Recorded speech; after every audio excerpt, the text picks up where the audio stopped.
Kentin Nabzı programı için yollara düştük. Hasan arkadaşımla beraber, Hasan Eren Yılmaz dostumla beraber kamerayı da o kullanıyor. Sağ olsun, eline koluna sağlık. Umarım bugün Nazmiye'de güzel işler çıkaracağız. Hem sinema televizyon bölümü öğrencileri olarak hem de gerçekten MA TV'ye emek verenler olarak güzel bir iş çıkaracağımızı umuyorum. Nazmiye'ye gideceğiz. Nazmiye'de bir soracağız bakalım. Ya Nazmiye'nin hep üzerinde duruyorum. Bütün ilçeler benim için çok kıymetli tabii ki. Yani Hozat'ı da öyle, Perte'yi de öyle, Çemişgeze'yi de öyle, Ovacığı da öyle, Pürümür'ü de öyle. Yani Mazgirt'i de öyle. Ne istiyorsun Yılmazcan dediğinizde şunu istiyorum ya, bu kadar basit. Bu küçük yerleşim yerlerinin kaderi ne zaman değişecek? Siz bu yaşadığınız yer hakkında talebiniz nedir Allah aşkına? Yani insanlar yapay zeka dönemini yaşarken, robotlar dönemini yaşarken sizin niye hala yolunuz bu durumda? Ya da sizin kaderiniz ne zaman değişecek? Siz buna ne zaman inanıyorsunuz? Ya da inanmak istiyor musunuz? Ya da olacak mı, olmayacak mı? Bunları sorgulayacağız. Madem öyle, işte böyle. O zaman yola revan olalım ve gidelim. Daha da şehrime gidelim bakalım. Evet. Nazmiye tabii ki ufak bir ilçe, diğer ilçeler gibi ufak bir ilçe ve sorunları yıllardan beri birikerek gelen bir ilçe. Yani bir yerde kendi kaderine bırakılmış bir ilçe. Gelişmeyen, dışarıya doğru göç veren ama dışarıdan göç almayan bir ilçe konumunda. Aynı zamanda Nazmiye'nin bir yolu var uzun süredir çalışmaları süren ama hala tamamlanmamış bir yol meselesi var. O yolda ne zaman tamamlanacak, ne zaman bitecek Nazmiyeliler bunu dört gözle bekliyorlar. Ama hala bu konuda ciddi gelişmeler yok.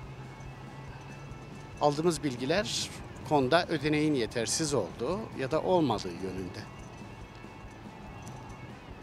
Nazmiye'nin problemleri nasıl çözülür, ne yapılır, ne edilir? Bunun üzerine kafa yorulması gerekiyor. Kafayı yoracak olanlar da hem devlet yetkilileri hem de buralı olan iş insanları ve duyarlı insanlar, illeri gelenler. Türkiye siyasetinde iki önemli isim çıkarmış bir ilçedir burası. Bir tanesi Kemal Kılıçdaroğlu, öbürü de Kamer Genç. Böylesine kaderine terk edilmiş bir ilçe ve bunu hep dile getiriyoruz. Aslında çoğunlukla hep CHP'ye oy vermiş, bu ilçeye ciddi bir hizmet ya da yatırım yapılamamıştır. Ve bakalım biz bu yol ve yolculuk boyunca gittiğimizde az kalmış ve büyük bir göç vermiş olan ilçe halkıyla hasbihal olacağız. Onlara sorularımızı yönelteceğiz ve onların ne dediğini kulaklarımızda duyacağız. Bir dokunacağız, bir ah, bin ah işleyecek miyiz? Ya da bir dokunup bin ah mı işleyeceğiz? Ya da bir dokunup sadece bir ahla mı yetineceğiz? Sizi tanıyabilir miyiz? Alişan Altepe. Alişan abi şey soracağım. MA TV'den geliyoruz bu arada. Bu ilçenin kaderi hiç değişmiyor. Küçük bir yer, avuç içi kadar bir yer. Burada yaşıyorsunuz değil mi uzun yıllardır? Hayır, ben İstanbul'da yaşıyordum. İstanbul'da yaşıyorsunuz ama buralısınız değil mi? Buralıyım, evet. Nasıl değişecek bu ilçe? Ne olmalı ya da ne eksik, ne fazla? Vallahi yani hepsi aynı. Hiç benim için fark etmiyor. Yani geliri yok, bir şey yok. Neyle büyütecek yani? Para yok ki inşaat. Bunlar mesela eskiden yapılmış tabii. Kaç yılında. Onun dışında bir şey yok. Yani gelir olacak ki gelirsin. Göç olayı var zaten. Kimse yok burada. 3000 küsür değil mi buranın nüfusu? Yok, daha düşük. Allah Allah. Tabii. Şu anda ya 2000 var ya yok. 2000 ya var ya yok. Tabii.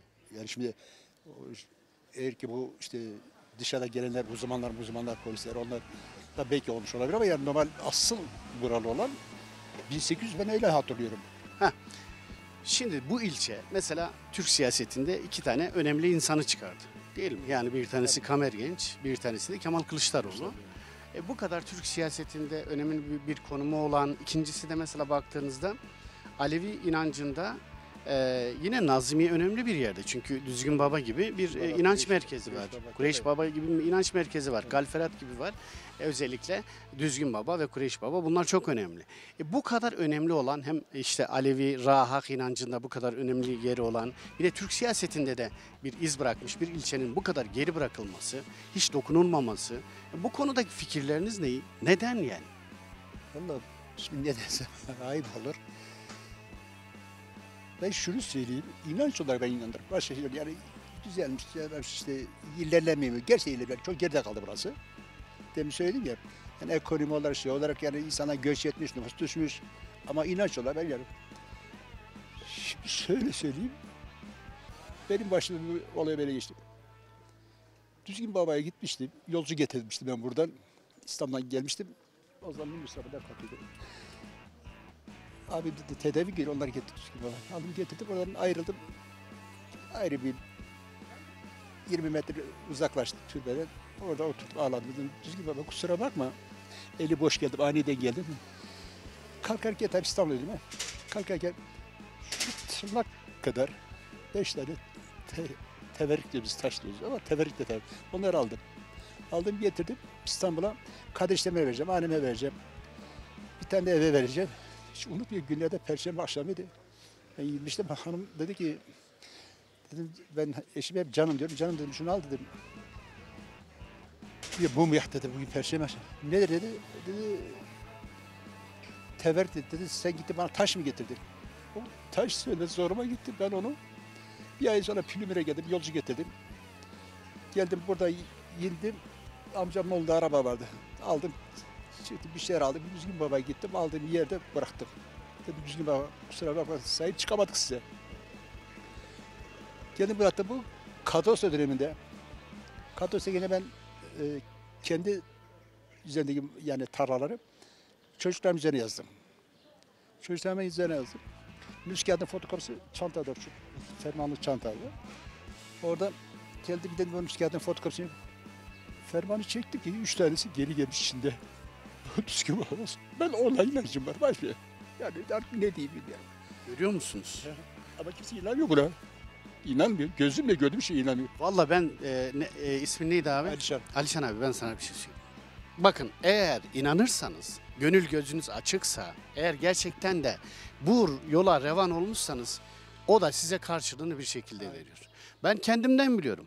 Yalın ayak mesela birkaç yıl önce Haskar Çeşmesi'nden yalın ayak Ağustos ayında dedim ki ben oraya kurban olayım ona yürüyerek gideceğim geleceğim. Yalın ayak yürüyerek gittim geldim. O mezar yok mu? Temsili mezar. Tam temsili mezar tepede var ya. O temsili mezarın orada diyor dönüşte geldim. Dedim ki arkadaşlarla ya şurada duralım. Şu kayanın altında biraz dinlenelim. Orada oturduk. O mezardan böyle bir duman kalktı. Döndü. Hepimizin ağzı açık böyle. Geldi tepemizde döndü. Ya dedik bu nedir? Neyin nesi? Arılar mı oğul verdi? Nedir? Ne? Birden kayboldu gitti. Aşağıya ben Cem evine indiğimde dedeye sordum. Dedi ki sen dedi temiz yürekle yalın ayakla gitmişsin. Sana işarettir. Sana ayan olmuş dedi. İnanırsan şifanı bulursun. Bu yola başını koyarsan şifanı bulursun. Ama inanmayan insan içinde taştır, kayadır, çalıdır, çırpıdır. Bu budur. Gönlünde ne varsa bulacağın da odur. Yani bunu açık yüreklilikle söylüyorum. Ve çok iyi. Demek ki iyi, temiz bir kalbiniz var. O teberikler ne oldu? Tebrikler işte diğer hafta Perşembe günü akşam geldim. Baktım yok sır olmuş gitmişler. Vay be. Yani ben da bazı söyleyeyim inanmıyor işte ya. Atıyorsun ya niye atayım? Ben kardeşim yürekten ya? inanıyorum. Yürekten inanıyorum. Güneş Baba gözümle gördüm. Rahmetli nenem Hasan'ın şu yüzü döndü arkaya geldi. Atma katırma o dönemde. Yani 68, 69 orada diye. Aldık bir dikkat hep Güneş Baba'ya getirdik. Orada eldiven var. Sürdü, döndü önüne geldi. Ben nasıl inanmayayım bunlara? Ya bu değil mi ya? Herkesin şey farklı. Ben bir yalan konuşayım, bir şey diyeyim. İçinde neyse dürüstlük odur. Kalbi temiz olacak. Kesinlikle. İçin neyse dışının da o olması lazım. Aynen, ha. Yani inanman lazım ki sana ayan olsun. Eğer inanmazsan dediğim gibi inanmadığın zaman kayadır, taştır bilmem nedir. Evet Düzgün Baba'ya kurban olayım. Önemli olan da budur. Heh, evet. Evet. Biliyorum. Yani gözümle gördüğüm şey inan ama görmediğim şey şimdi desen bu falan arkadaş böyle yapmış. Gözüme görürsem inandım. Görünce göre inanmam ben. Aynen Ne öyle. kadar komisyonlar koysa arkasında dedikodusu böyle iş yapın şöyle çok affedersin özür dilerim ya hırsızdır. Çok yani söyleyecek laf çok gözüne görür ve niye günahını alayım insanın ya? Benim rahmetli amcam. Bu amcam olup babası. Konuşacağım abiyle. Ger işler çele diyorlar. Yallah ya düzgün babaya gideledi. 5-6 arkadaş onlar. Ya bunlar niye donmuyorlardı? Niye üşütmüyor? Niye hastalanmıyorlardı? Çünkü o inanç, o şey. İnanç meselesi öyle. Ama şimdi gençlerde yok. Aynen. Bak mesela ben abime şunu söyleyeyim. O sıcakta, Ağustos sıcağında gittiğim zaman şöyle bir endişe duydum. Dedim ki ben bu kadar yolu, ya ayaklarım sıcak yani. Şimdi kum var, taş var, bilmem ne var. Kesin akşam su toplayacak dedim. Ama yemin ediyorum sana akşam hiçbir şey de olmadı. Ne su toplama ne şu ne bu yani. Budur yani. Tabii. Çünkü İnanmak önemli. Tabii. Yani o insan içinden geliyor. İçin temiz çünkü. O başlıyor. Teşekkür ederim. Ben teşekkür- Söyleyeceklerim bunlar. Diyorsun ki bu ilçenin kaderi maalesef değişmiyor yani. Aynı. Ne olursa olsun kim Evet. gelirse gelsin değişmiyor. Değişmez. Evet. Tamam. Bu tarafıma dönüyorum. Ben teşekkür ederim. Abi seni tanıyabilir miyiz? Seni de tanıyalım. Ben Ali Hıdır aldım. Ali Hıdır. Aldım. Ali Hıdır abi. Sen ne düşünüyorsun? Demin abiyle konuştuğum zaman kulak misafiri olmuşsundur. Tamam kaynadı. Polis Kayıt kırı canım. Tuğaçın yok. taçın o vantı durum ne arıyor işte. Zonuma kızıyken ha? Ya zonuma. Zonuma kızıyken. Tamam. Ju Türkçe ju zonuma. Ben ki tu mesela Say kaderine tıkay nakısli değilsin ya benim. ya değilsin millet değişmiyor. Gam ma değişmiyor ma ra ma değişmiyor. Yaşlıya ma verin zafrın bir. Mesela ra haklı zavzarı tengbiye. Mesela piyema, muama. Gerek madine derse bu güreteni ama ma derse dine uygulamasını kayma. Ma jedine narra sürmesini kayma. Ma ho deyiz karzona. Mesela işki yolsum ama keyfi o dünyada mı ne kayma hen kayma. Ama yaşlı ma vrenu peşera ustanera dua kardene. Minnet aho kerdin ya. Mineta o kardene sodur ustanera kelo hobrane. Posame selo fiştanera ze. Duazini za geçerli. Minnet yine veren herhalde. Verena. Tütüncel ra. Ya stara onu. Tıka. Kıstara. Tu hiç Hıdıral Tepe diye sakallı bir dedeye denk geldi mi burada? Rastıcı ne? Nibya. Vesu ona. Yok şaka o piyeme. Ha rahmet hak pro. Ama mazab millet deyre askerden. Zona işte tu sata binovatın yani yapıyor. Dest mordem pi narrade. Mesela link şeyini kemeri mübarek. Zumustu. Zombos çelleşini çelo uzavetene. Kaç şeyin mendeni ya kişinin. Menden sondan uzak kotenera yani. Son droj mendeni. Ya hefte mendene vazmek. Ama hiç yani rın bir dilaylı bir ma tersen. Esket de mendeni. Esket ha ma tersen ma vatını. Ya sütün ne damış ben yine vatını hak. O hak mara yardım kanu. Mesela o eskette yine adır fişten arazın ya köm. Hayli millet birine topuza. Tabii. Ne sema ameneşiyene. Sema. Ama millet uzak doğarken kayıtın yine birine. Henke berven o millet ye hürmeti vatanı ki hak o vatanı. Yani bizi de bunlara göre Mahatiriniz. insani. Hay bizim zamanımız böyle olsun falan. Tabii sır bir yine yani ki kal hak kerdini. Ya adam uçuyordu yani. Kal hak kerdini ne yapıyor ondan sonra. Bir de sır bir yine mesela o adır güretini rahmetli piyemi kerdinin ait. O köz adır güretine ve köheren ya sana bu zona. Ya sana o. Keramet. Krameti tabii ki uzkarı saz koçu vakı ya ma vakı besenikam heve televizyon bez kamera Dezen. zondan o vakı haman Amerik vakı okur yazar hol çinebi vakı nada vakı çocuk kot orta yadır orta kile vakı ne ha işte ilk vakı hak ya mordem zira perskar vakı yani vakı tikme ziravatını tikme vakı yo vakı tuniviyasa yo vakı zniviyasın askabiviyasan vakı hak mire bir yardımcı vakı jasma insan yani Ya işte heno antika. Ama. Sigara stotaduru. Ya Hızır bu. Heni itikat zof mühim o. Pile make ora aviye mesela pilne make ekibiyeni södür sütün minete kırdığını vateni. Ya vayri hardasmin avye vergi sande more verande zarne sarde fakir fakari de der cirande kösecüdek muazimi de vateni. Henama minete hen Rande bir aminat. bir evin şey. Bir evin şin. Bu ilçenin kaderi bir türlü değişmiyor. Ufacık bir yer, el kadar bir yer. Niye değişmiyor? Niye bir şeyler olmuyor? Niye illeri gitmiyor? Göç veriyor? Ne diyeceksin? Şimdi geçim kaynağı olmadığı için mecburi göç veriyor ve kalkınma şey diyor. Mesela Düzgün Baba'daki cemevi bizzat yapan benim. Ben Bertal Ateş, Başkanı Bertal Ateş, Başkan Yardımcısı Muhasebeci de bendim. 5 yıl kaldım orada. O da sonra burasının şeyi geçim kaynağının olmaması. Az. Sonra yardımlar da yapılmıyor, şu da edilmiyor. Dolayısıyla böyle. Mesela Kamer Genç benim sınıf arkadaşım. Öyle mi? Ortaokulu beraber okuduk. Efendim. Kemal Kılıçdaroğlu ile şeyde Bingöl'de ben öğretmenken o orada ortaokuldaydı. Beraberdik yine. Ama işte geçim kaynağı geliri olmadığı için kalkınamıyor ve dolayısıyla göç veriyor. Peki ne olmalı? Yani iş insanları mı sahip çıkmalı? Bir şeyler mi yapılmalı? Başta iş adamları sahip çıkıp iş yerlerini açması lazım. Buraya işçinin gelmesi lazım. İşçi gelmeden, gelmeden yerinde oturdu ki neyle yiyecek, ne yiyecek, nasıl geçinecek? Bunun için lazım. Sizin çocuklar da herhalde dışarıda değil mi? Benim çocuklarım en büyüğü Ataşehir Belediyesi'nde mühendis. Onun küçüğü Bandırma'da öğretmen. Onun küçüğü de avukat.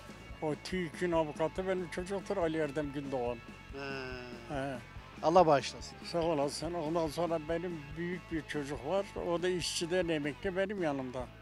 Benim eşim de zaten bu sene vefat etti. Başınız sağ olsun, mekanı cennet olsun, ışıklar içinde uyusun. Peki Düzgün Baba için ne diyeceksin dayı? Yani bu kadar önemli. Yani Zema, Jaramava, işte yani Sevana ya da mesela Sevata Kramata değil Sevana ne diyeceksin hocam? Sahip çıkmamız lazım. Düzgün Baba'ya da sahip çıktığı gibi gelişi güzel idare etmemeleri lazım. Oraya dair bir anın var mı mesela? Hani bir keramet, bir şey gördün mü? Bir şey mesela ilginç bir şey var mı? Her zaman inancım sonsuzdur.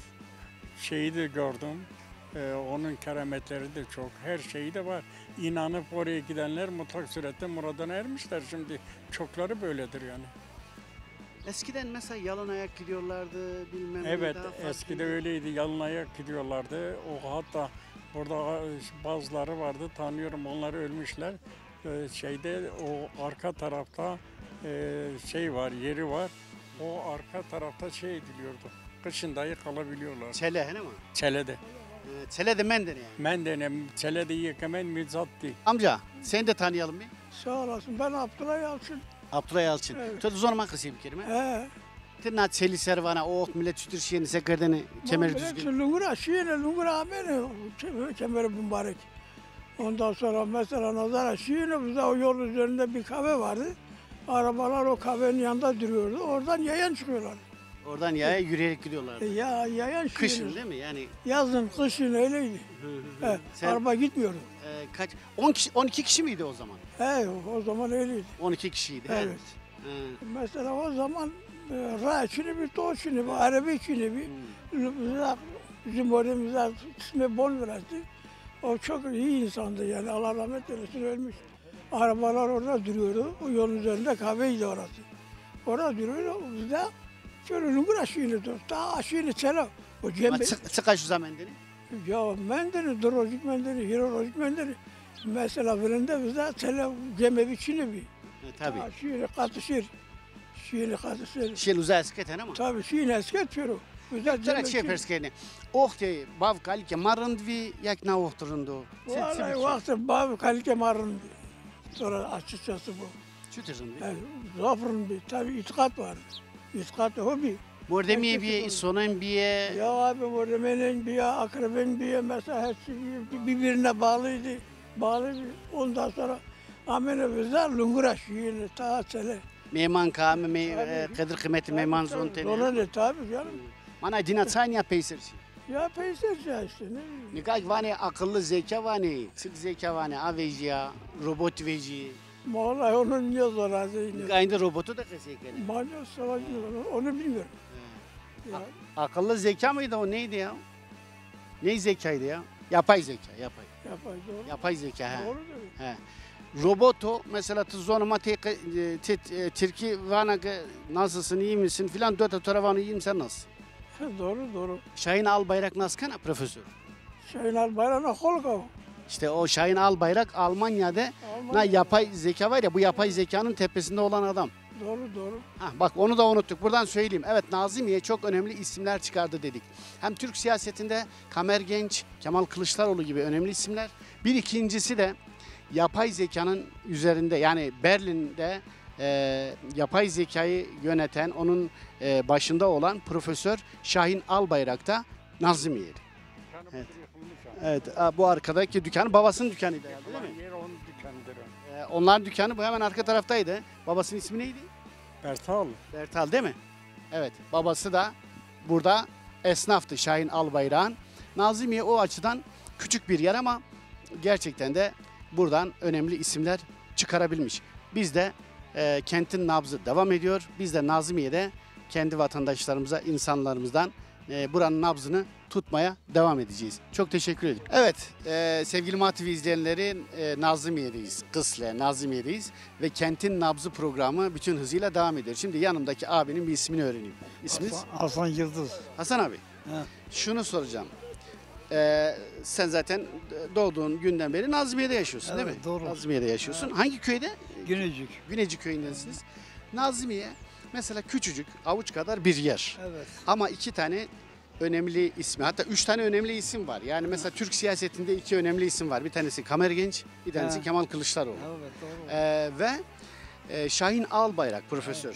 He, he. Yani Berlin'de yapay zekanın Evet. başında olan bir Evet. insan, bir değerimiz. Çok önemli bir insan Almanya'da. Tabii doğru. Bu kadar önemli insanları çıkarmış olan bir ilçe. Bu ilçe niye gelişmiyor Allah aşkına? Niye Abi bir adım şimdi ileri gitmiyor? Yatırma olmadığı için gelişemiyor. Kimse yatırma yapmıyor. Değil mi? Büyük yerlere yapıyor. Ankara, İstanbul, İzmir, Mersin. Şimdi kimse burada yatırma yapmıyor. Onun için gelişemiyor. Belediye zayıf zaten.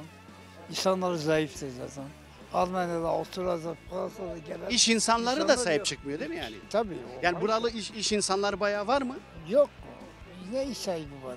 Sadece ülkede geliyor, burada çalışıyorlar. Yani iş insanları, yok, iş iş yok. insanları, iş adamları var mı burada? Yok. Dışarıda yani durumu iyi olan, zengin olanlar Yok, var değil mi? Var tabii. zengin Ama olan buraya hiç var. bakmıyorlar herhalde değil mi? Bakmıyorlar. Ben diyorum burada yatırım yapmıyorlar. Başka yerlere yapıyorlar. Çok göç verdi herhalde. Tabii, doğru. Şimdi ben mesela internetten baktığım zaman 3000 küsür bir nüfus görünüyor ama Tabii, doğru. herhalde bundan da daha az yani. Daha az düştü o. 2000 filan ya Tabii, da tabii, belki 2000'in altında yani. 2600 mü? 2400 mü? Belli bir şey. Bayağı bir düşmüş. Evet. Çünkü göç veriyor. Tabii. Gençler tutunamadığı için ne yapıyorlar? Gençler hepsi boş. Dolaşıyorlar böyle. Beni gibi dolaşıyorlar. O zaman babası para veriyor ya da annesi para Vallahi veriyor. veriyor. Aylık veriyor. Hükümet konağında. Zor bir şey. Çalışan var. Çalışan insanlar var. Biliyorsun kaymakam 5-10 kişi alıyor. Asgari ücret. Askeri ücreti çalışıyor, 6 ay çalışıyor, 6 ay sonra bir daha değişiyor. Bir de burası mesela Alevi inancında da özel bir yere sahip değil mi? Tabii. Yani mesela Düzgün Baba burada, Düzgün Kureyş Baba burada. Düzgün Baba burada, Kureş Baba burada, Sürmüş Baba burada, Bağır Baba burada, Karparat burada, Kalmen burada. Bu kadar ziyaretler var. Desmin 4 köşesi ziyarettir. Desmin 4 köşesi. Yani Alevi inancıda da önemli bir yer. Tabii Alevi şeysi ama eski inanç yok. Çay. Yok, Bir saatte mi zonama? tabii. Çay. Çay niye abi? Ne var bir gece ne kadar yarım marım nasıl ki ne abi? Peki ye nas niye gene hatayı neden amadıdır? Hasa Peki ama herkes de domon ne hosalık niye de? ya tabii o hasa bize. Zaman Tava hakkına tekene kan yana nazmiye de feteli yana kısne de feteli. Herkes zonama kısı yıkan o. ta kene kene. Ya tay. Domon ne homus ne yani? Ya zaman gana genci pençuru efendim Türkiye kaşı. Mesela Domonuto. Ya. Kemeri düzgün zone ne? Ya Yok, sonra zone, tabii. zone. Bizim her zaman yönetimimiz var. Yeni söyle. Tabii yenisi ne demek? İyi, rın. Zöf kaseri tuesto. Ha? Van zöf kaseri tuesto. Yok sağ ol. Hadi Şey yok. o var. Sağ ol. Hadi. Eyvallah, sağ olasın. Evet, Kentin Nabzı programı Nazmiye'de devam ediyor. İki şey soruyoruz. Bir, ilçe küçük bir yer, avuç kadar bir yer. Ve Türk siyasetinde iki tane önemli ismi bu ilçe çıkarmış. Yani bir tanesi Kemal Kılıçdaroğlu, bir tanesi de Kamer Genç. Bununla birlikte bu ilçede yine yapay zekanın başında olan bir profesör var. Şahin Albayrak gibi bir profesör var. Bu kadar önemli olan bu ilçenin neden kaderi bir türlü değişmiyor? Avuç kadar olan bu ilçede işsizlik neden var? Ve nüfus günden güne eriyor. Mesela biz internet ortamından baktığımızda nüfus 3000 küsür görünüyordu. Ama maalesef buradaki vatandaşa sorduğumuzda nüfusun 2000'in de altına düşmüş olabileceği dile getiriliyor. O zaman sohbetimize ne yapıyoruz? Devam ediyoruz. İşte ki Nazimiye'de muhtemelen bir dokunduğunda bin ah işitebilirsin. Çünkü burada sosyal yaşantı yok. Şimdi saat kaçta siz içeri çekiliyorsunuz? Saat kaçta? Abi böyle döner misin? Neyse kameranın önünden geçtin, sağ ol. Saat kaçta içeri giriyorsunuz? 8, Yani uyku zamanı, 7-8. çünkü başka yapacak iş yok. Yok başka değil mi? yapacak iş yok. Sinema var mı? Yok abi. Tiyatro var mı? Yok. Türkiye evi var mı? Yok abi. Dans, bale var mı? Yok. Orkestra var mı? O da yok abi. Bir şey yok. Yok. Ya Nazım bir yani ufak memleket yani halk işte halk perişan durumda. Niye diyelim? Yani sen niye şey var bahçe kurmuş yani şey geldi hortum. Her şey korudu yani iş sahası yok ha. Hortum abi. He. Sen ka sarna ve zoruma. Ma tene Türkiye kasike terik zoruma kasike me. Tavana ka hortum abi her zaman kerdi. Ya. Çütür yani şey. Yani ne bahçe bu da sıkıntı bu da aleyhimi bu da sıkıntı yani çatırmadı uçtu. Her şey uçtu yani. Bizi Zazaca Kırmançki'yi bilmeyenler için çeviri yapayım. Abi şeyi diyor ki son fırtınada Nazimiye'deki insanlar da zarar gördüler. Yani meyveler vesaire şu bu zarar gördü diyor. Masraf çok yani. Ha, Sevana kaderine Nazmiye seven o yani. Seven ne ise herkes vallahi ne olduğunu Yeto domon momon şi. yemi teynarını kaldı. Böyle şeydir o. Teynar o. Abla. Abla ayrıldık yani Tekirdağ'da. Bir sponsorum. Ay kişiyeti teynamende. Tamam. Vora veramende. Mora var hemen daha. Vay vay vay. Ya Zemine Hak savırtıyordu Sevay. Zemine senin sağlığın seni öpüyorum. Kendine iyi sağ bak. olasın. Ben de seni Çay may söyleyeyim size. Çay içer misin Hasan? Tamam. Tabii bir çay içelim hadi. Ama kendinize iyi Ha, bakın. eyvallah. Çay için. Sağ olasın. Evet, Kentin Nabzı programı sah abi. Kent sunumu ne? Ben sunumumu yapayım. Kentin Nabzı programı devam ediyor. Nazımiye'deyiz bu hafta ve programın 4. bölümünü yayınlayacağız. Nazımiye, ben dediğim size bunu tekrar ediyorum. Nazımiye, Türk siyasetinde iki tane önemli isim çıkarmış durumda. Bir tanesi Kamer Genç, bir tanesi de Kemal Kılıçdaroğlu. Ama bununla beraber dedik ki yapay zekanın başında yine Şahin Albayrak gibi bir profesör var. Ve burası Alevi inancının da merkezi sayılıyor. Çünkü Düzgün Baba da burada, Kureyş Baba burada, işte Kalmen burada, Kalferat burada vesaire ziyaretler de var. Bu ilçe avuç kadar bir ilçe. Bunun kaderi niye değişmiyor? Ya Niye göç? kader neydi biliyor musun? Kader başta kardeşim burada Dersim'de 417 köyü göç etti. Ta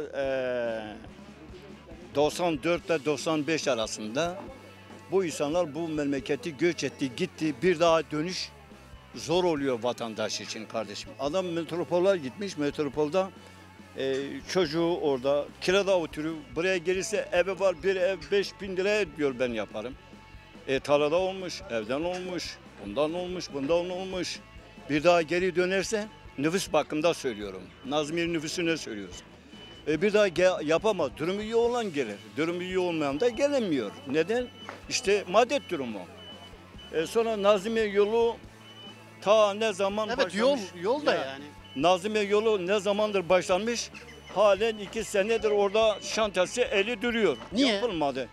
Babam ne bileyim devletin yaptığı. Ödenek mi yok? Ödenek mi yok? Artık bilinçli mi yapıyorlar, bilinçsiz mi yapıyorlar? Onu da biz bilmiyoruz. Onlar biliyor. Peki yani Bunun için bir girişim yapılmıyor mu? Bir şey yapılmıyor vallahi mu? Şimdi bak sen biraz Kamergenç'in lafını ettin. Allah rahmet eylesin. Ben bir dönem, 2 dönem burada muhtarlık yaptım Yukarı Doluca köyünde. Ben gidiyordum. Allah razı olsun. Adam bakanların yanına da, köy hizmetlerin yanına da bizi getiriyor. Adam bizim işlerimizi görüyordu. Ama şimdi öyle bir insan burada yok. Bir milletvekili göremiyoruz. Ondan bu tarafı görmedik kardeşim. Yani diyorsunuz Kamer Genç olsaydı Olurdu halletmiştik. yani. Ne de şu anda kamera olsaydı güne bir şey yapmadı. Çünkü adamlar her şeyi eline almış. Yapamıyor. Ne de? Çünkü lafı para etmiyor adam. Her şey. Yol belli bir yere kadar yapılmış Ya mı? yol bir yere kadar yapılmış. Yani yarıdan yani 1/3 yapılmış. Daha %70'i duruyor baba. Yol yapıldığında da herhalde mesafe kısalacak değil mi? Yani? Ya inşallah olur. Bir de o yolu da diyorlar yani bizim duyduğumuza kadar sözde buradaki madenler için bu yol yapılıyor. Nazmi için yapılmıyor. Allah Allah. Öyle yani bir göç daha başlar burada yani. Ya bir göç daha Zaten olur Nazmiye'nin nüfusu yani. baktığınızda Vallahi bilmiyorum bir göç daha başlar kardeşim yani. ama 2000 gibi bir nüfus Ya kalmış. bilmiyorum artık. Biz ölürüz, kalırız diyor. Kalırız bilmiyorum. Allah uzun ömür, sağlıklı can versin abime. İsmin neydi abi? Hasan. Hasan abi. He. Şimdi Hasan abi. Söyle baba. Tamam, bunları tartıştık. Ödenek var, ödenek yok, şu sebepten, bu sebepten vesaire. Ama bir de sevgili MATV izleyenleri, el insaf demek gerekiyor. Buralı mutlaka durumu iyi olan, zengin olan iş insanlarımız da vardır. Ahdi vefa için, dedeleri için, neneleri için bu toprağın hatırına birazcık yüzlerini buraya dönsünler. Ve desinler ki biz buraya bir yatırım yapalım. Var ya, o benim halem çocuğudur. Tamam, Şahin abiye de buradan çağrı yapıyoruz. Hani Şahin. Şahin Albayrak'ı buradan söyleyelim değil mi yani? Söyle. Şahin Albayrak, Şahin abi. Haydar'a söyleyin. He. Şahin'e söyleyin. Haydar abi. Biz halı çocuklarıyız. Size sesleniyoruz. Ya o sımava hakkeni, sımava pirkeneke, tıka velate sımava. Yüzünüzü bu memlekete bir dönün, buranın kaderini bir değiştirin ya. Ya sen mesela Şahin Albayrak abiye söylüyorum. Sen yapay zekanın başında olan bir profesörümüzsün. Biz seninle gurur diyoruz. Bak sen Almanya'da, koca Almanya'da bu yapay zekanın başında olan bir insansın ve hepimiz seninle gurur duyuyoruz. Sen bu kadar önemli bir yerde olan bir insansın. Sen istesen bu ilçeyi değiştirirsin yani. Onun anası, annemle amca çocuklarıdır. Mustafa Çakmak'la Ali Çakmak'ın amca çocuklarıdır bunlar. Öz amca çocukları. Ama demek ki o biraz daha akıllı olmuş. Neyse bizim insanımızdır neticede. Bizim sitemimizi de Allah anlar korusun. yani. Bizim sitemimizi de anlar. Tabii, Biz Allah. nasıl gurur duyuyorsak sitemimizi de yapacağız yani. Sitemimizi de Yapar, yapacağız yapar. yani. Ya Yani inşallah. onun gibi çok insanlar var. Çok Burada var. Çok var ama eli... Mesela senin buradan çağrı yapabileceğin isimler aklına gelen kimler var? Ben kime çağıralım babam ya? Herkes kendi derdinde düşmüş ya. Biz çağrımızı yapalım artık gerisi onlara kalmış.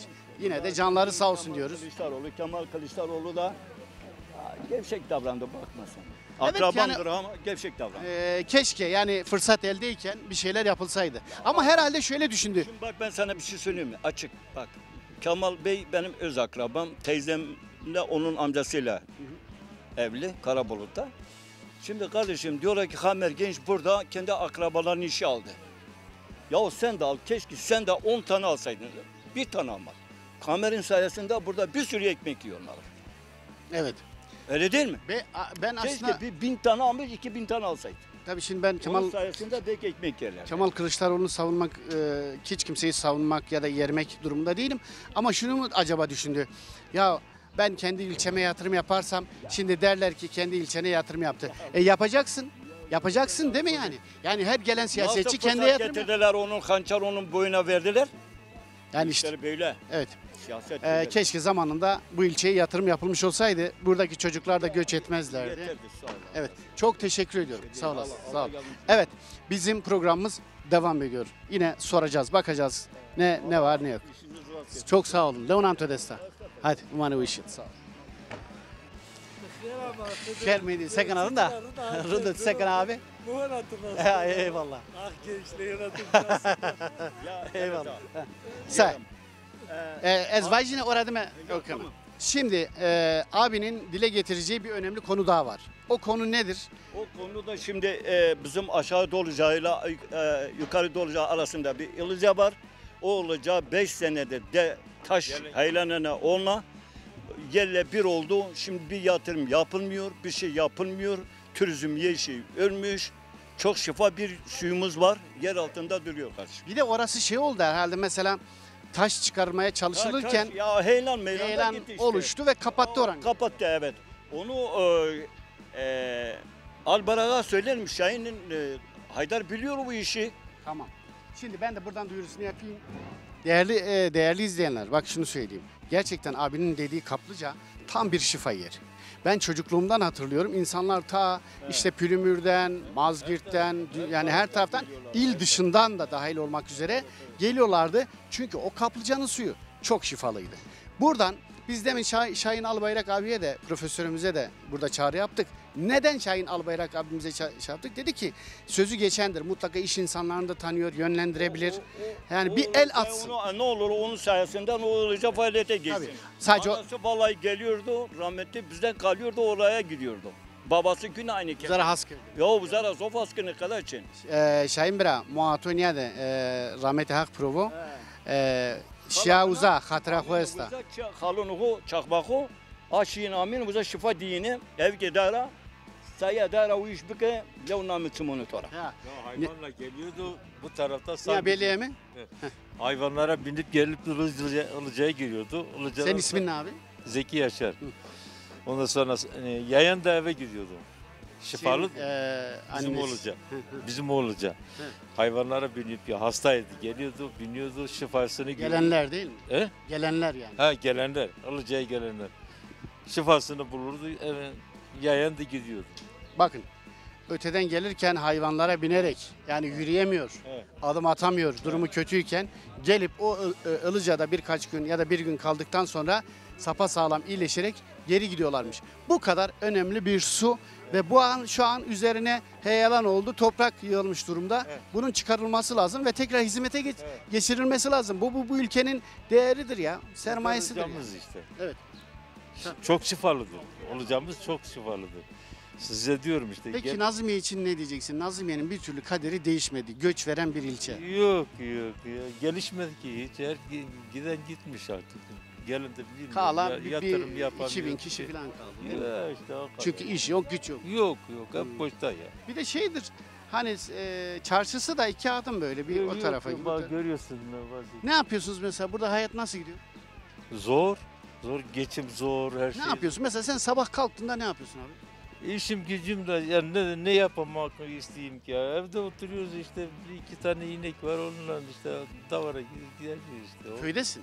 Köydeyim abi. He. Emekliliğim yok. Yani, evet, yine sen köyde olman yine iyisi. Burada yaşayanlar için daha zor. Ya işte tabii şehirde gelir gideri olması lazımdı çalışmak. Mesela genç insan, cebinde parası yoksa, harçlığı yoksa Yok. ne yapacak yani? Bilmiyorum, Babasından tabii isteyecek. herkese kefil değilim ama hani bazıların durumu iyidir, bazıların kötüdür, bazıları çalışmıyor, bazıları fakirdir.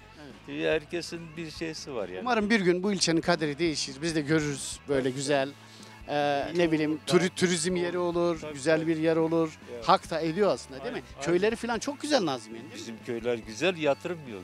Yani ne kahve var. Sahipsiz ne, yani. Sahipsizdir ha, sahipsiz. Teşekkür ediyorum. Bir şey değil. Sağ olasın. Hadi iyi. Sağ olasın. İnşallah yapılır. Eyvallah. Sağ olun. Devam ediyoruz. Evet. Kentin Nabzı programı Nazmiye'de atmaya devam ediyor. Nazmiye'nin eski adı da Kısle. Kısle, kışla anlamına geliyor. Şimdi ben yanımdaki abiyi de bir tanıyayım. Nazmiye ile ilgili de ona sorular sorayım. Bir önce tanıyalım. Dur şimdi. Evet. Ben Alişan Yılmaz, Sap köyündenim. Sap köyündesin. Alişan abi şey soracağım. Nazmiye avuç içi kadar bir yer. Ama maalesef yıllardır buranın kaderi bir türlü değişmedi. Göç verdi. Sen mesela çocukluğunda buranın nüfusu ne kadardı? Vallahi herhalde 5000 üstünde vardı. 5000 üstünde. 5000 üstünde. Şimdi ne kadar? Biz şu anda 1000'in altında mı ya da binlerde falandır. O civarlarda böyle git gel yapıyor. İnternete baktığında 3000 üzerinde görünüyor ama o Yok, herhalde o doğru değil. kadar değil. Evet yani yaşayan nüfusa baktığın zaman yani 1000 ya da 800 falan. En fazla 1500. göçü ne zaman verdi? Son 5 senede herhalde.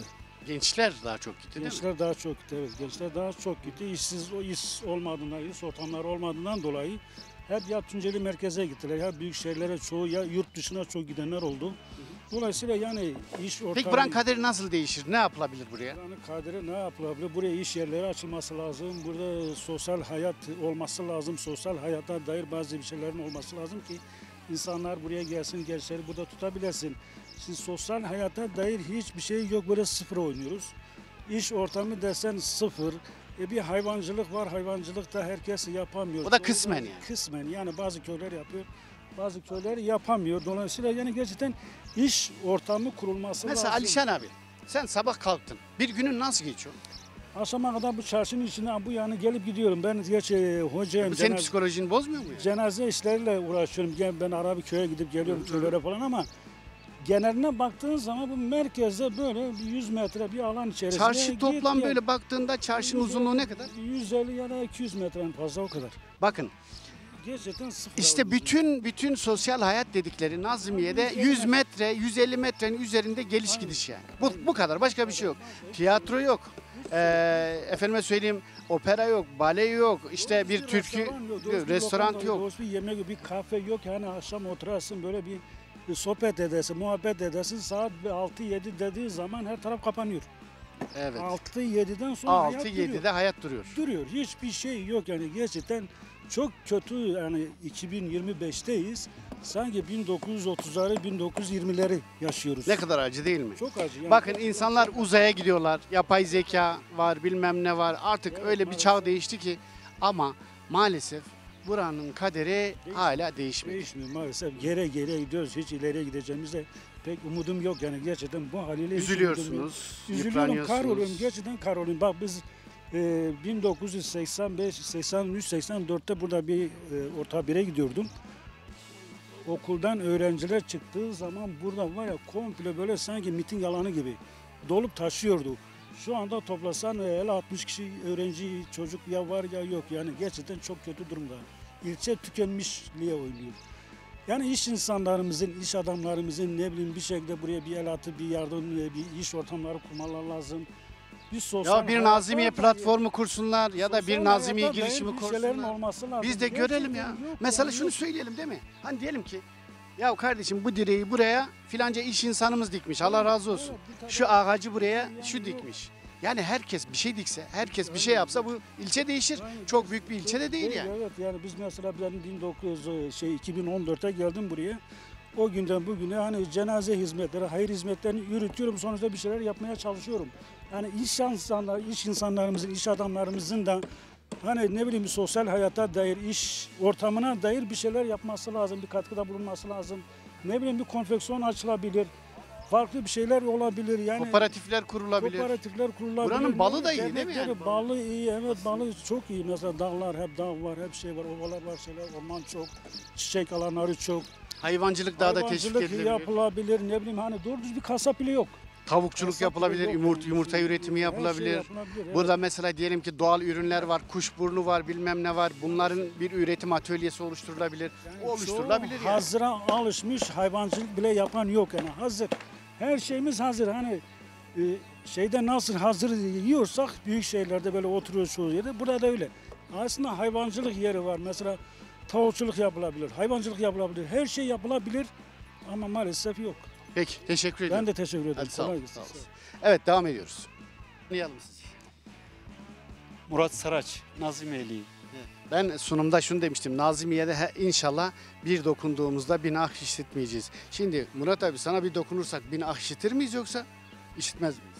Vallahi bence düşünceniz doğru. Bir dokunalım o zaman. Dert zafer. Ah, aynen. Dokunduk. Tabii işin esprisi. Gelen buraya o tabii ki dokunmak ve ah işitmek mecazi anlamda kullanılan bir şey. Şimdi Murat abi, sana şeyi soralım. Bu avuç kadar bir ilçe. Evet. Ama maalesef benim çocukluğum da burada geçti. Yatılı okulda okudum vesaire. Bir de şunu da söyleyeyim. Şimdi diyeceksiniz ki Yılmazcan MATV genelde Zazaca Kırmançık'ı konuştuğumuz, röportaj yaptığınız bir kanal. Niye Türkçe konuşuluyor? Arkadaşlar, bizim şu an mesela Kentin Nabzı diye yaptığımız program aynı zamanda bizim üniversitede ödevimiz. Hasan Eren Yılmaz kameraman arkadaşımla aynı sınıftayız. Bu aynı zamanda üniversitede ödevimiz olduğu için Türkçe formatta çekilmesi gerekiyor ama yine araya da biz Zazacı Kırmançık'ı da serpiştiriyoruz. Yani bu konuda bize soru sormak isteyenlere de buradan yanıtını vermiş olalım. Bir de bir şey daha hatırlatacağım. Biz sabahtan beri sokakları dolaşıyoruz ama daha bir kadına denk gelmedik. Yani şöyle bir eleştiri de belki gelebilir. Ya Yılmazcan, hep erkeklere mikrofonu uzatmışsınız da hiç kadınlarla konuşmamışsınız. Onu da buradan belirteyim. Biz de istiyoruz. Denk gelirse konuşacağız. Evet. Şimdi ufak avuç içi kadar bir yer Nazimiye. Niye ilerlemiyor? Niye kaderi değişmiyor? Vallahi aslında yani konuştuklarının arkasında durup ve onu fiiliyata sokmuş olsalar ilerler.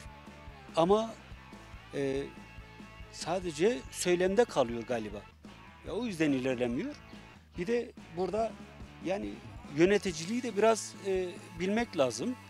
Artı Şunu söyleyeyim, mesela burası hani Kamer Genç gibi, Kemal Kılıçdaroğlu gibi yani siyasette önemli yerlere gelmiş insanları çıkarmış bir ilçe. Peki yani normalde hani baktığında böyle önemli isimleri çıkarmış bir ilçede hani bir ilçenin daha çok gelişmesi gerekirdi. Niye böyle oldu? katılıyorum size. Zaten Dersim bölgesinde bence ilçeler içerisinde özellikle Nazimiye milletvekili ve çok saygın insanlar Tabii çıkartmış. Profesör Şahin Albayrak'ı da deminden beri söyledik. Yani elbette benim de aklıma o takılıyor gerçekten. Yani en çok meclise, Ankara'ya önemli insanlar buradan bu ilçeden çıkıp gitmiştir. Ama ilçede bir ilerleme göremiyoruz. Nüfus kaybı da oldu. Artı bir de Peki sana da soralım. Şu anki nüfus ne kadar? Yani son veriler nedir? Neyi gösteriyor?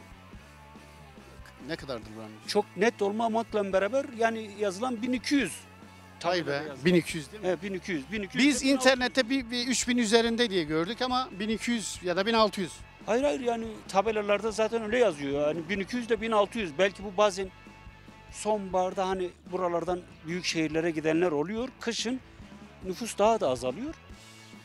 Ama böyle bu mevsimde de kimisi işte tabi buranın havası suyuna gerçekten hayran olmamak mümkün değil. O yüzden tekrar geriye geliyorlar. Bostanla uğraşıyorlar, meyveyle uğraşıyorlar, sebzeyle uğraşıyorlar. Biraz nüfus fazlalaşıyor. Sonbaharda da gidiyorlar tekrar. Aynen öyle. Genç nüfus ne durumda? Yani Türkiye'nin normalde ekonomik durumu zaten hepimize biliyoruz yani bunu. Malum diyorsun. Malum. Dolayısıyla kaç yıldır ben bile burada işsizim. Kaç yıldır işsizsin? Vallahi 2009'dan beri burada ben işsizim. Senin bir günün nasıl geçiyor? Sabah kalktın. Kaçta kalkıyorsun? Ya çok geç kalkmaya başladım. Yani şimdi iş olmayınca hele kışın burada çekilmiyor yani normalde kalktığında. Ne yapıyorsun Ne gün boyu? yapayım yani? Eğer bir parça ekmek yiyebiliyorsan evinde yiyorsun. Yiyemiyorsan da kalkıyorsun aşağı kahveye geliyorsun. Yani burada yani bütün sosyal hayat bu ya. bu başka bir şey yapamıyorsun. Bir parça ekmek yiyeyim, kahveye gideyim, biraz zaman geçireyim, geleyim yatayım, tekrar kalkayım, tekrar bir parça ekmek yiyeyim, kahveye gideyim, biraz yatayım, oturayım, geleyim yatayım, gideyim böyle tik tak yani. Aynen öyle yani saatin akrebi mi diyelim, yelkovan Yelkovan mı diyelim, akrebi. yani o misali gibi. Şimdi burada başka bir şey de yapamıyorsun ki. Yani şimdi sosyal alanda normalde Avrupa gibi mükemmel bir belediyecilik olmuş olsa o zaman onlar kendi bu tür insanların fark edip işte bir takım projeler peşinde giderler ve o projeleri de uygulamaya sokarlar. Yani nedir bu? Sosyal amaçlı. Belediye tabii değişti Halk eğitimle herhalde. beraber. Değişti Tabii, başkan. belediye değişti. Nasıl 1,5 yıl falan civarı oldu herhalde. Nasıl gidiyor çalışmalar? Valla şimdi bu yeni gelen genç, hoş bir arkadaş. Sayın Başkan hemen eleştiri yapıp da bir kaşık Tabii, suda boğacak halimiz yok. Tabii. He. Bir de Yalnız- şartlar malum değil mi? Bir önceki çok fazladan seçim amaçlı işçileri de yani sistem Ankara'dakiler gibi sistemi çalıştırmaya çalışıyorlar. Halbuki bence buranın insanların onu yapmasına hiç gerek yok. Yani senin bütçen neyse bütçene göre hareket etmen gerekiyor. İnsanları işe alman gerekiyor. Tabii o da ayrı büyük bir soru işaretidir. Yani işe alımlarda da. Ya bir kısmı çıktı. Ya çıkmak zorunda kaldı. Çünkü belediyenin bütçesi yok. İller Bankası ne kadar veriyor? Nüfusa göre veriyor diye biliyorum. Nüfus da çok düşük olduğuna göre. Aslında şöyle bakmak gerekiyor sevgili seyirciler. Yani kim olursanız olun, hangi partiden olursanız olun, bakış açısının şöyle olması lazım. Günü kurtarmak değil, geleceğe yatırım yapmak. Yani belediyede böyle, işte hükümette böyle vesairede bu ilçenin bir 50 yıllık geleceği nasıl inşa edilebilir? Mesela bu temelde projeler geliştirmek lazım. Yoksa Ali'yi kurtarayım, Veli'yi kurtarayım, Hatice'yi işe alayım, Mehmet'i işe alayım, adamı işe alayım, öbürü işe alayım. Yani bu işe almakla bu iş çözülmez.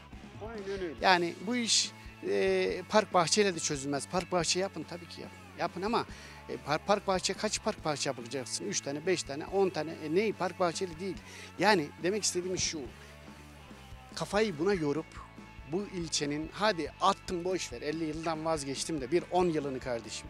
Bir 10 yılını planlayın. Yani bireysel kurtuluş değil, bu ilçe nasıl güzelleşir, nasıl bir üretim merkezi haline gelir, burada refah nasıl inşa edilebilir, giden nüfus nasıl geri getirilebilir, burada genç nüfus nasıl tekrar faaliyete geçirilebilir, burada kültür merkezleri nasıl kurulabilir.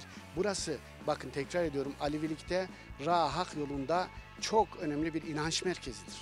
Demin söyledim Düzgün Baba burada, Kureyş Baba burada, işte Kalmen burada, Kalferat burada, Sülbüs burada, burada yani. Ve buradan bu yol erken yürüten buna sahip çıkanlara da sesleniyorum. Alevi birliklerine de sesleniyorum. Bu kadar önemli bir merkeze lütfen sırtınızı dönmeyin. Yüzünüzü buraya çevirin bir. Deyin ki madem ki bu kadar inanç merkezi bir yer, o zaman biz bu ilçeye bunu da biz yapıyoruz. Alevi kuruluşu olarak, kurumu olarak bunu da biz yapıyoruz. Biz de gelelim, görelim ve bu kanallar aracılığıyla size teşekkür edelim, minnet duyalım. Olur mu? Etik beni ayetime ala. Kata sana uza. Bieta. Mahendano. Bieta. Az nasıl kırkım? Ama mi yılmaz. İstirarın da. Önce kadınlar. Tamam. Kadın hakları isto. Tabii. Ne? Sakın alın da. Tu es beni. Ne arıyor tu kamera vieno. Nama tutskun ne? Adile. Adile. Adile Ne ajin görte tu apım tutuyor. Vallahi çok iyi. Çok iyi. Mutluyuz evet mutluyuz. Hakar durek iyi. Hazırlıyız. İyi yani şey bir insan kültürlü değil mi? Tabii. Evet, son sırasıma zevceyi. Vallahi hemen 50 sene var. Mesela zonuman yılana. Zonuma vajin yani. Zonuman var. Çorus ponza sırresta. He. Son doman ismail. Domanıma maşallah jima kerdvin. Sarısma olsun. Hotene jest. Hote. Haksımari verdo. Peki ne ajin akora ne perskerine? Tika nazmya, kıslava. Yani dert kotikita çıko. Sıma sihi siri onzeni, dert kotik onzeni. Durum tika sütürüyor. Vallahi durum yani biraz öyle hastane işte tane sorumluyor. Yani ne doğru dürüst ne ökene ne toysan sonra hastane doğru dürüst yani bir şey yok. Yani hani nasıl desem ne doğru testkeni ne doğru dürüst kantali ne doğru dürüst onu ne mey. Doktor esto? Esto doktor esto. Pratisyen? Ara sömü bütünceli. Peri destem hali için o biraz zorlanmış beme. Tarih şimdi tüncelik işimi doktor. Orunluyor yani. İşte orunluyor. Evet orunluyor yani. Ben hemen çevireyim. Dili bilmeyenler için de sevgili MATV izleyenleri. Teyzem şunu söylüyor. Diyor ki ya tamam burada hastane var. Küçük de olsa var ama yani doğru dürüst ne tahlil yapılabiliyor ne muayene yapılabiliyor. Biz de yoksul insanlarız. Yol parası bile bulamıyoruz. Gidemiyoruz. Şimdi bunu anlatmaya çalışıyor. Vos var ve kobit sade apemse var. Ne diyeceksin? Valla masa vajine koşatu. Namete çıkın. Nameme Hıdro. Apkıdır. Tısavana niyaznyamı var ki hıstırhane durum niyaro. Zövtsi dert kot kitayız. Der kotikta fakirin yasa, neserin yasa işte geçim zoru. İşte geçim ne konu yani ne olacak ki? Taçesto. Vallahi hiç yani hastanelere memnunum ha. Raşt. Tara arabi cemi son bütün geliyor. Komple. Ya mecburi sepkem. Arabet karat kaça sonu. Arabi sonra söğürürse sonra diseyle sonra yani dayanacıya da komple nini komple. Komple sorsay ponsera gerniyor sonra. Ponsera gerniyor sonra. Ya. Vay. Yani komple kerişeri sorsera ponsera gerniyor sonra. Nata dota. Aylık için ha? Aylık hesa. 65 sayvakı yani. Sidanek. Yani aynen. Sor milyardan hiç Yaramış gibi. 4000 lira. Ya hak Ha, bu. ha, O budur, kim ha, ya? ha. Vallahi. Ama sebekeri. Onca Ceme pieni, ceme piyi, ceme reynadam ki destemadı için. onca hak ordum karısı var. Ya telefona sanıyor, yani sorum zor. Ama itikat ismi ona itikat tüferen var ama. Aynı itikatı. Yani kemeri düzgini, siki kureşi. Jar hürmete masum jar kırmak kemin yazık bemi her şeyi yaparız yani bizim. Masama domannek sağlıklı zona ne? Daha ne kıyınca da ne? Yani doman yani hatırı jarı zona ne? Zolere domanıma pirkan gitsin. Yani yeni söyle jarı. İstanbul deri yeni söyle. İlk yeren köyü deri. Mustafa Kemal deri. İzmir deri yeni söyle yani. Ma khoni abi sar. Najin. Tika södür vistara mineta khod çitir kana. Ez vera mehem minneta kan. Sevana mesela. Van haq van ma bakhalesne zano wes made hani have riye dinare have tane qaqani yani tane ucuzluk büro tane ok büro ne. Onun ki mineta khod kerde. Abi zöv sari vazem ama. Vame mesela vame vergi diye sayında more varande news dercirande. Önce vame hak o dercirane mari nasifke ondan sonra mari nasifke. Kısıcık mari. Ha aynen. Ha aynen. Dercirane ma. Sonra Cana vekbot var değil mi ama? Evet şimdi Türkçesini söyleyeyim. Öyle kadim bir inanç ki önce dua ederken başkası için istemek. Acaba kaç tane inançta var bilmiyorum.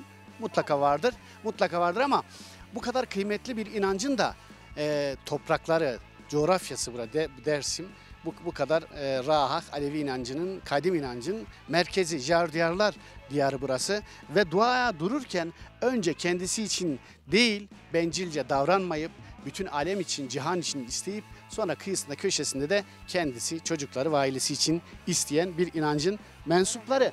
Bunlar da aslında son temsilciler gibi.